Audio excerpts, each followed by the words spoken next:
Welcome to the Market Mystics podcast. I'm Joshua. I'm Kim. Let's dive in.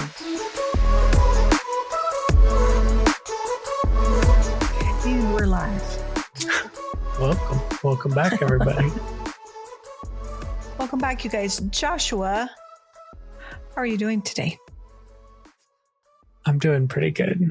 It has been a little chaotic, but it's been good. Good. Well, that's a really good lead in to what we want to talk about today. I thought it might be, yeah. Well played, Joshua. You want to introduce the topic? Yeah. So we just kind of wanted to talk about this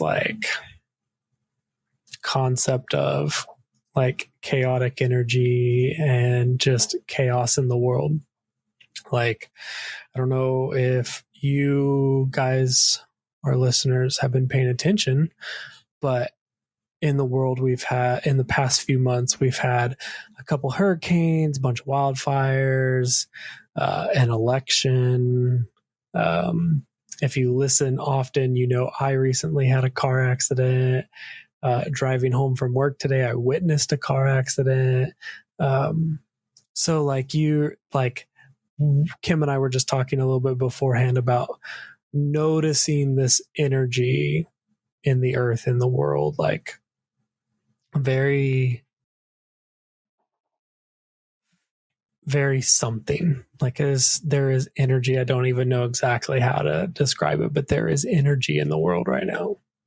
Mm-hmm. And so we were just sort of talking about that, and what does that look like? How does that function? How does that impact you? Just kind of paying attention to things have been crazy. And are they, one thing we did bring up was there is this chaotic energy, and I've been affected by it, but it hasn't touched me, I guess. And I am drawing this comparison, but in no way think it's on part of the same level, but sort of like how in the Bible, Job had everything stripped away, but Satan wasn't allowed to touch his life. In some ways it feels like that. I'm witnessing all this around me. A little bit is happening in my life, but I'm not personally, physically impacted by it. And I just think it's a really interesting place to sit as an observer and kind of watch chaos in the world. It's you're amid the chaos, but not being brought into the chaos. This is interesting.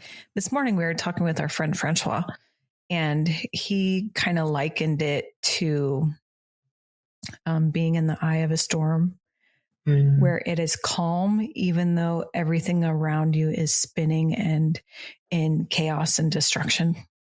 Mm-hmm. And I think it's interesting because he's on the opposite side of the earth from us and experiencing some very similar things, different situations, but still that energy of chaos, but still being okay and able to be in a place of rest. Yeah. In that. And I think that's really kind of what we're talking about. And it's a really interesting thing to be able to sit amid the chaos, see it happening around you, and not allow yourself to be thrust into that mess as well. Yeah. Yeah. I mean, I think the eye of the storm is a perfect example of it, because it is you're sitting in a spot where you're watching this stuff happen, but you're not being tossed around by it. And I think one of the thoughts I have is man, this really is a very positional thing, because it probably would not be too hard for me to allow myself to really feel the chaos, to be in the chaos. Like, I don't think Sure. it would be that hard to step out of the eye of the storm.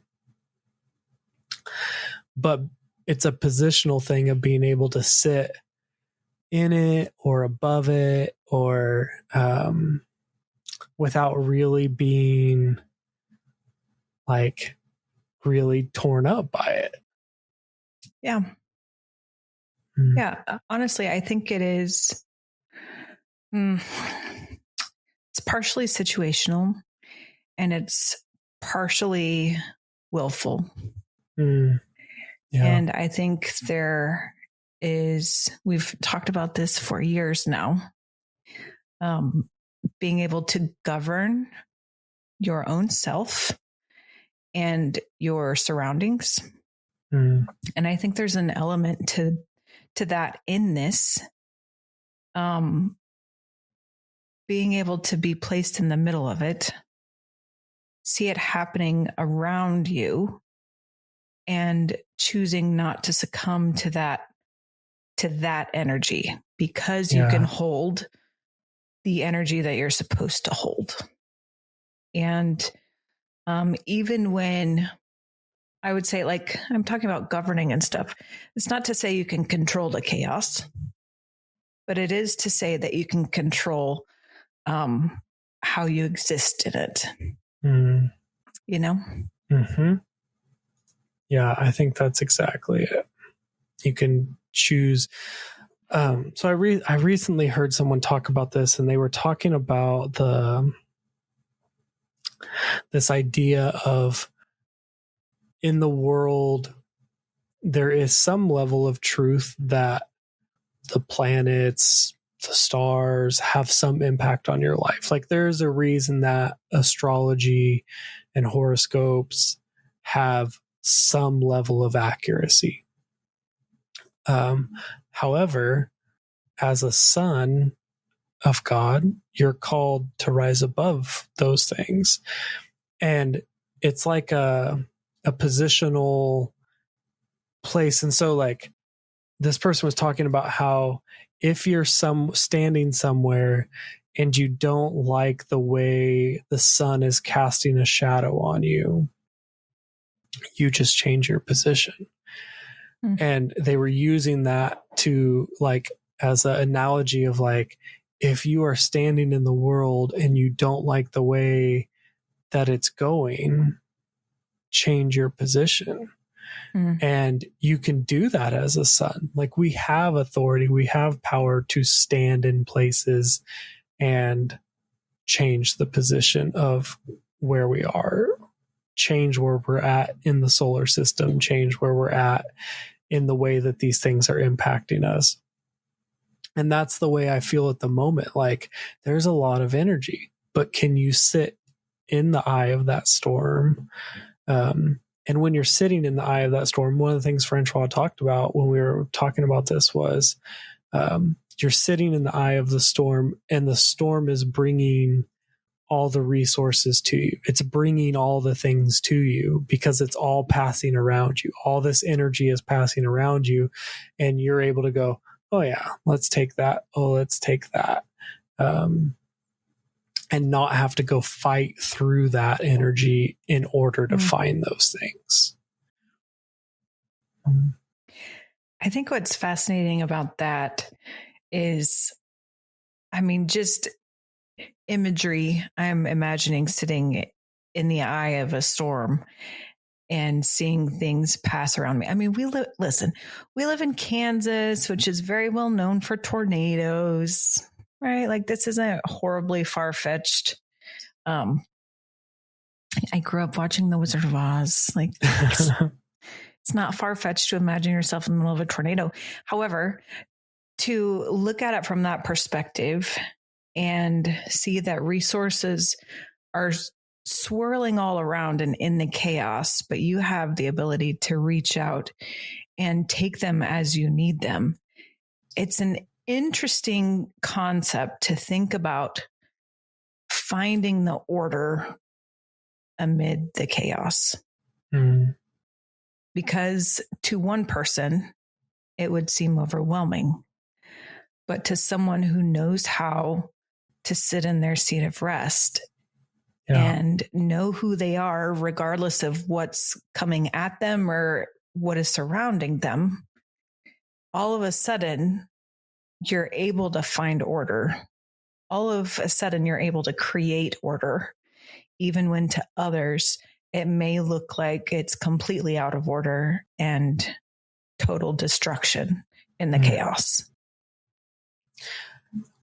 I think chaos is possibility. Like energy is possibility. And your husband, Jason, in the wood shop, in the table shop, has a sign that says order combats chaos. And like what that means when I'm thinking about energy, about chaos just being energy, is like, if we're talking about a river, if we're talking about an electrical current, it works properly when it has boundaries that guide it towards what you want it to do. That's bringing order to it. I think part of what Adam did when co-creating with God all the animals and all the things is he gave boundaries to the energy and said, you are a dog. Like, this is the energy that is a dog. You are a oak tree. This is like what became that. Like, I think that's what God and Adam were doing, was giving boundaries to energy, was bringing order to the chaos. And I think that's like the opportunity we have if you're feeling ultra chaotic in your life, just bringing boundaries to that energy, like, can really change it. And like, I don't, in some ways I do mean like boundaries in the way a lot of people mean them, because like, if you are feeling very chaotic, like making a schedule and creating routine will fix a lot of your issues. But also I mean like in a spiritual sense, like working with God to co-create the boundaries of where you want the energy that's passing through your life to flow. Like it's both of these levels of things. And I just think that's like, we have this really great opportunity right now to where there is chaos. There is way more energy than has been in the earth in super recent times, to do way more than we do in a normal time. Like, you know, one thing Kim and I talk about when we talk about trading and crypto is like, you have to have the volatility in order to make money. And that's what's happening, I think, in the world right now, is there's volatility, which means there's opportunity. Yeah, that's a really interesting way to look at it. I want to go back to what you talked about with Adam and co-creating and giving names to creatures. Because I think that one of the ways to get order in chaos is to really know who you are. And if you don't know who you are, learn who you are.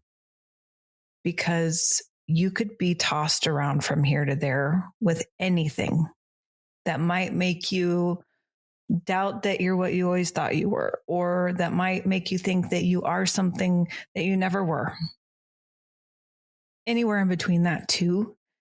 But when you really can get to a place where you know who you are, it's a lot harder to bowl you over when chaos comes. Because those boundaries, like you were talking about, those boundaries have been set, you know, and especially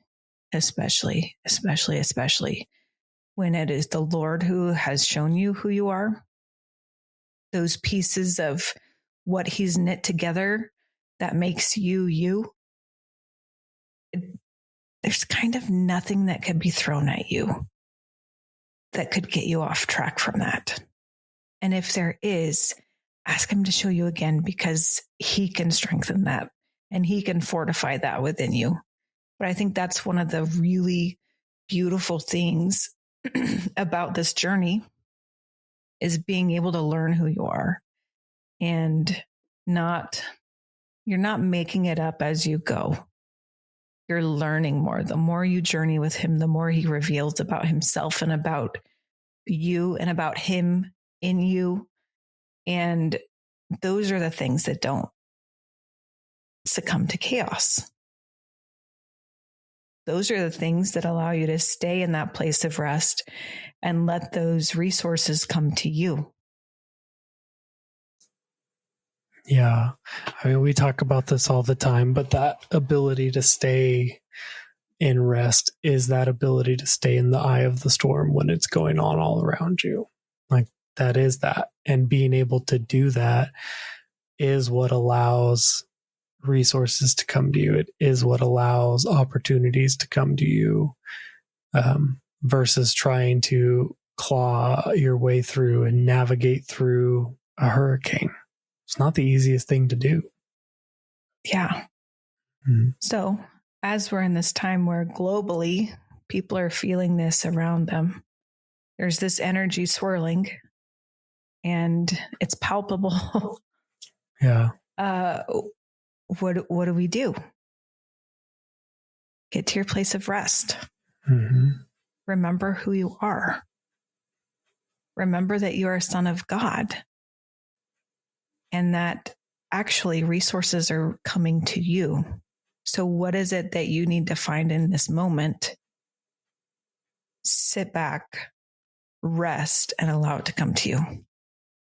I mean, even on a super simple note, one thing I've been doing is just consciously taking deep breaths, just allowing your nervous system to self-regulate and pull you out of fight and flight into a place where you can heal and repair and function and make decisions from. Just taking a deep breath sometimes is it doesn't come natural. It's not something we as a people do. In fact, we as a people generally breathe too much. As a nation, the United States takes too many breaths. And if we simply slowed our breathing just slightly, it would help facilitate rest within your body. It would help facilitate restoration within your body. It's something really I've been trying to be more mindful of, because I often find myself taking very shallow chest breaths. And I'm like, oh man, I need to breathe differently. I am not breathing from a relaxed place. I'm breathing from a watching the chaos, ready in fight and flight, ready to do something. And it's helpful just to take a little bit deeper breath. It's really good practical advice. It mitigates that feeling or that energy that you might be just skimming the edge of. Yeah. Or you might be fully immersed in it. I don't know. But I think it might be the first step in getting back into the eye. Yeah. Well, it's our last episode, we talked about the power of contentment, which is, and we were using it in the same context as rest. But that place of discontentment where you're looking for something to be different versus being content is that place of being able to take a deep breath. And I don't even think fight or flight is a bad thing. You need it at times, but you don't need to stay there. You need to be able to live from a place of rest. And then when the saber-toothed tiger is outside of your cave and you don't have fire, you need to be able to do something. You need that fight or flight, but you don't need to live there constantly. Yeah. Yeah, really good. So there it is. How do we thrive in chaos? First step, take a breath. Breathe. Yeah. Let's just breathe a little. I think it would be really helpful. It is really helpful. I mean, that's what I do. That is my common practice in how to get centered or focused or calm down. Yeah. Mm-hmm. Slow, deep breath. Good. Okay. Thanks for joining today, guys. Thanks for the convo today, Josh. It was great. Yeah, it was. We'll see you guys next time. Hey, thanks for listening. Keep up with us along this journey by liking, subscribing, and becoming a member through YouTube. Members get exclusive access to bonus content with our guests, deeper dives into topics, and a look into other projects. We're glad to have you here. See you next time.